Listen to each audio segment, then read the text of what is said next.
தான் தோன்றித்தனமாக செயற்பட்டு வந்த அமெரிக்க ஜனாதிபதி டொனால்ட் ட்ரம்புக்கு கால்கட்டு போட்டிருக்கின்றது அமெரிக்க உச்ச நீதிமன்றம்.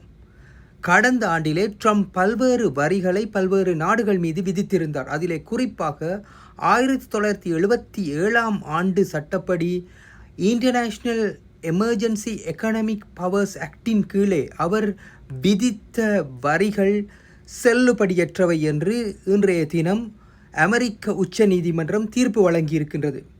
இதன் காரணமாக அனைத்து வரிகளும் நீக்கப்படுமா என்றால் இல்லை, என்றால் சில வரிகள் வேறு சட்டங்களை பயன்படுத்தி அமுல்படுத்தப்பட்டவை. ஆனால் இது கடந்த ஆண்டிலே விதிக்கப்பட்ட பல வரிகளை நீக்கப் போகின்றது. ஆனால் கனடா தொடர்பிலே அவர் விதித்திருந்த கனடாவின் அலுமினியம், ஓட்டோ இண்டஸ்ட்ரி இது போன்ற டாக்ஸுகள் எல்லாம் இருக்க போகின்றது.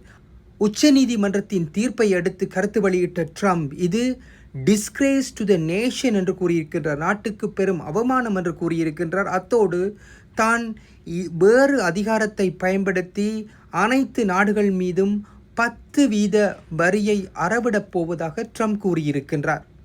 பொறுத்திருந்து பார்ப்போம் என்ன நடக்கப் போகின்றது என்று.